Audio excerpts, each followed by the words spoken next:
What's up, guys, and welcome to another episode of the Powerhouse Mentality Podcast. I am your host. I am Kenna Smith, and today we're going to be talking about the power of legacy. And more specifically, I'm going to talk about my grandma. I'm going to talk about some lessons from her 97 years of life.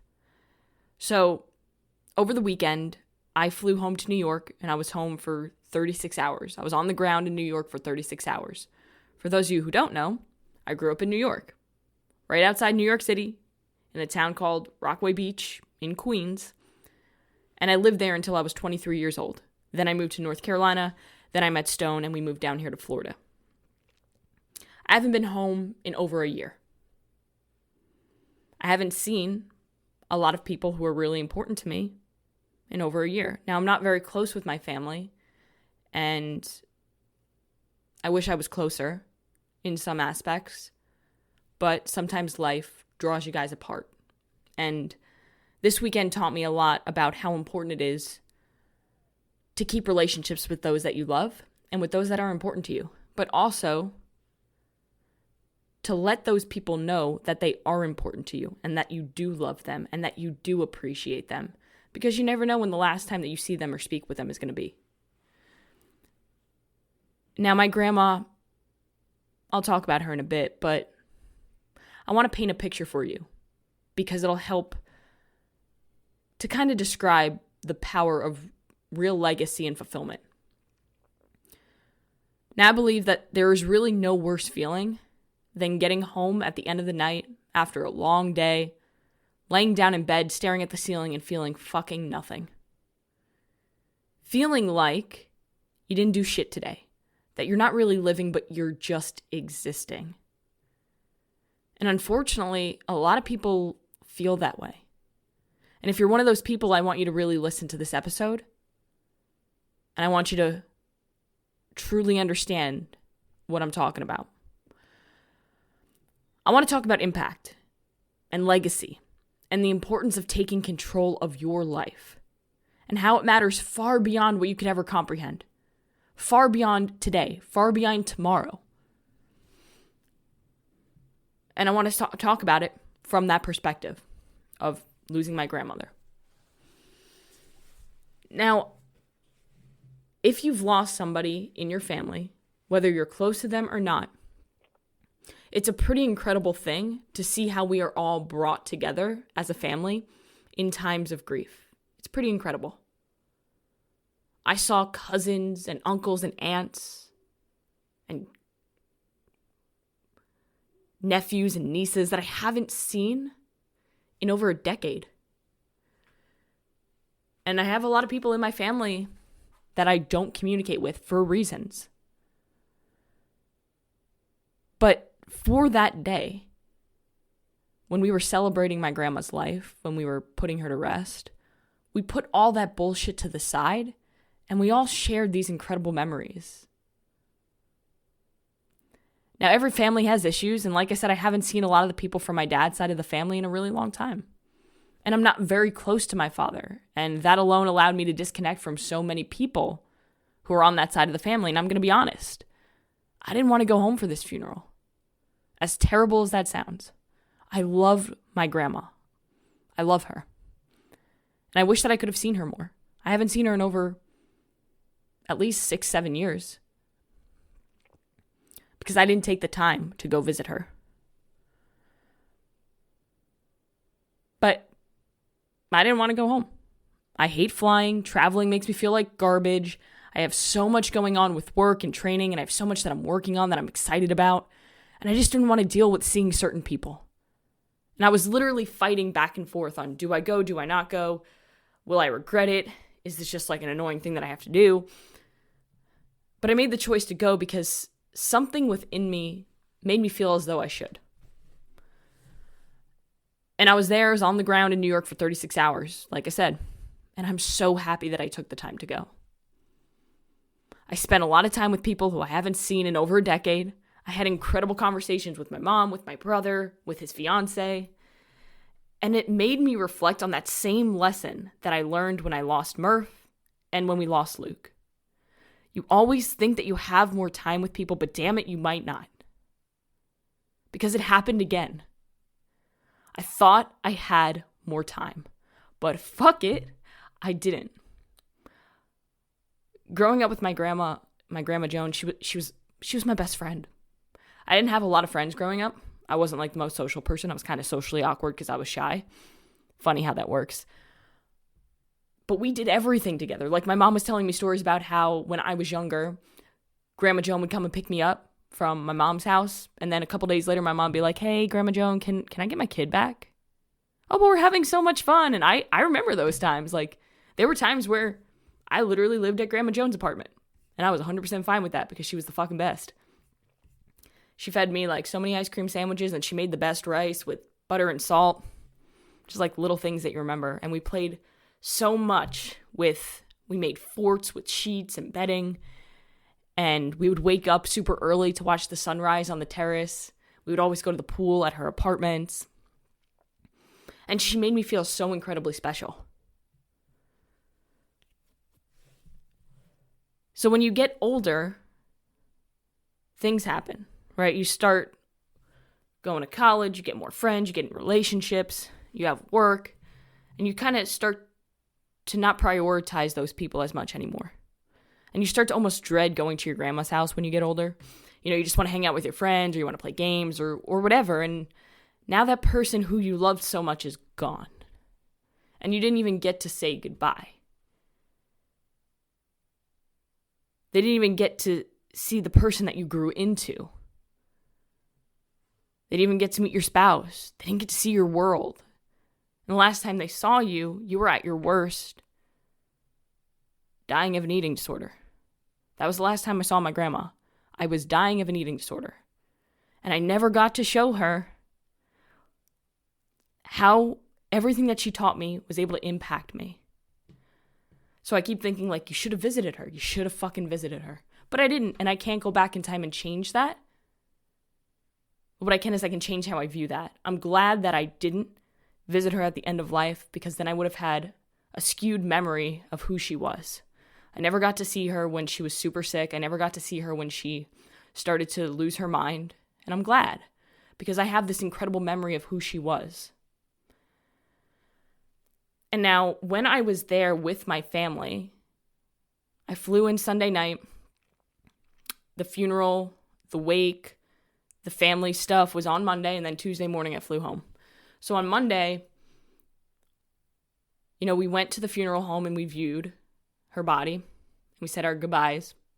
And then we drove over to the church. I grew up in a Catholic household, so we went to the Catholic church that I went to when I was a kid. And we had a mass for her to celebrate her life.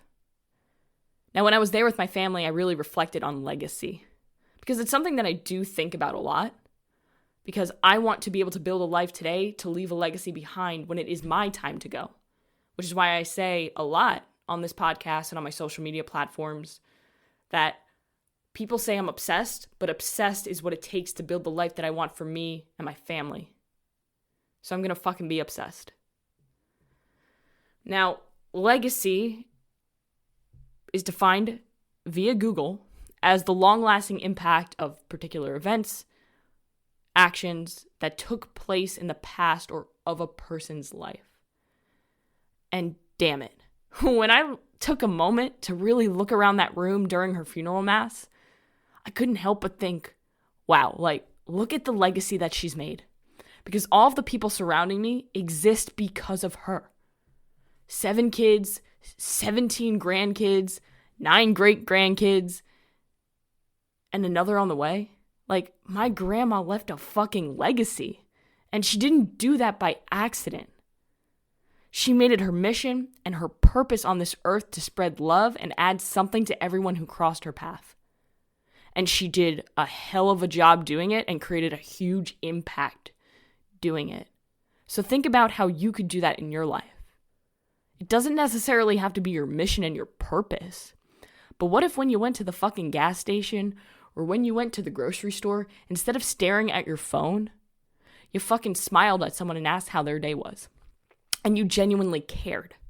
And you tried your best to make it a moment that that person wouldn't forget. You try your best to make your interaction with that person the best part of their day. because that's what I try to do to create my legacy. And sometimes it's hard because sometimes I'm tired. Sometimes I don't want to fucking do it. But I know that if I do it, I could create an impact on that person and they could do the same thing for someone else. And then it's a ripple and you've made an incredible impact. And that's something that a lot of people don't think about. When we think about a legacy, we think about making tons and tons of money. While that is part of a legacy, depending on the person, the biggest legacy that you can make is how you impact people and how you make them feel. And when you spread love and positivity and gratitude. And that's what she did. I spent a lot of time with her when I was a kid, and I can remember like a handful of times when she was mad or where she got a little bit emotional in a negative way, but her perspective was incredible. And she was always smiling or laughing and always looking for ways to help us see the best in life. And my Aunt Joni, she wrote a eulogy for my grandma, and it was beautiful. But in that eulogy, she wrote out lessons that her mother had taught her. And when I was listening to that eulogy, that's when I had the idea to talk about it on my podcast, because I felt that it was very, very important to share those lessons with you guys so that you can reflect on the people in your life and the impact that they're making on you so you can appreciate them more and share love with them, but also to understand the impact that you can make on somebody else's life that's not only going to elevate someone else, but will in turn elevate your life and give you more fulfillment and meaning and purpose.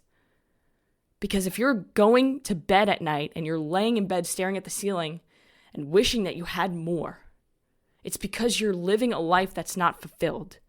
And the only person that can change that is you, through creating meaning out of the things that you do in your life.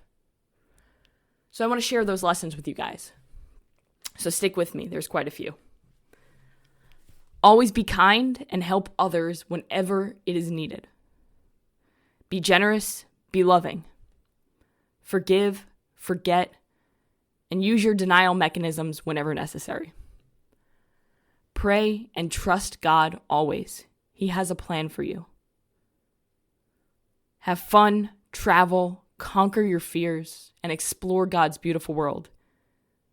Be grateful and express gratitude to those that have helped you.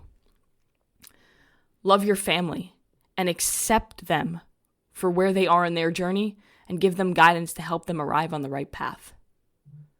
Smile and be friendly to the people you meet along your journey. Be passionate. Don't be lukewarm. Speak out against injustices.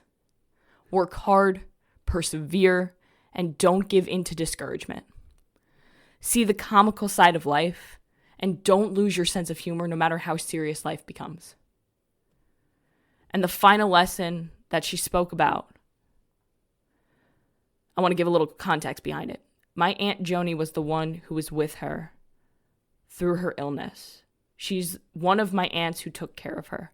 My grandma moved from New York, where she spent her entire life, to Florida to be with the grandkids down there. There's two of my aunts down there, a couple grandkids. My Aunt Joni was the one who took care of her towards the end of life. And she said, the biggest lesson that I learned from her was how to transition in life, specifically into end of life, with great faith, hope, and love. You would have never known she was suffering, but she was. She was alive. But she showed such great faith, hope, trust, and love and gratitude for life. So I want to leave you guys with this. Life is short. It might feel fucking long, but it's really fucking short. And we're only promised right now. So whenever you get the chance, tell those who are important to you that you love them and that you appreciate them. A legacy gives you an opportunity to live for a purpose that's bigger than yourself. It allows you to change your family tree, not just your kids, but the generations after that. Think about what I said earlier. 7 kids, 17 grandkids, 9 great-grandkids, and another coming. Those people only exist because of her, and they are the people that they are partly because of her. You can decide to use everything you have, wealth, resources, talent, relationships, to bless the people that are important to you and those around you and your family and your friends. Every single day that you have on this earth is an opportunity for you to not only improve your circumstances and live the best damn life that you can, but to do the same thing for the people around you or the people that you interact with on a daily basis. Or hell, even the people that you see fucking once in your life. You could change that person's life and you wouldn't even know it. So that's my challenge to you today. I give you a little bit of a challenge or an action or a takeaway every single episode because I want you to not just listen to the words that I'm saying and learn from my experiences, but I want you to apply them to your life so that you can move forward, not just so you can have more information to stuff in your brain and not do shit with. So my challenge to you is tomorrow, whenever you listen to this, or if you're listening to this in the morning, then today, I want you to go out and I want you to be intentional with every conversation that you have. And I want you to go into each conversation, each interaction with whoever it is, whether it be a complete stranger or somebody that you love dearly. I want you to go into that conversation with the intent that you are going to be the best part of that person's day. But not in the sense that like, I'm just going to do it so I feel good, but so that that person feels important and that they feel appreciated and that they feel loved. Because I bet that if you can do that for that person, they're going to do it to somebody else. And then that's really where you create a big impact and legacy. And that's what we're all about here at the Powerhouse Mentality. Not only about having a powerhouse mentality for yourself, but for teaching others and being the example to do it themselves. Because one person can't change the world, but one person can impact another, who can impact another, who can impact another and create an incredible ripple effect that could change everything. Thank you for listening to this episode of the podcast, guys. If you ever have any questions, or if you want a question to be answered on a future episode of the podcast, please send an email to caitlin@hiddensummitgroup.com. It's always in the show notes. Follow me on social media. And if you found value from this episode of the podcast, share it on your social media, but also, more importantly, share it with at least one person who it can create an impact on. And don't forget to go out today and do one thing that's going to take you one step closer to where you want to be.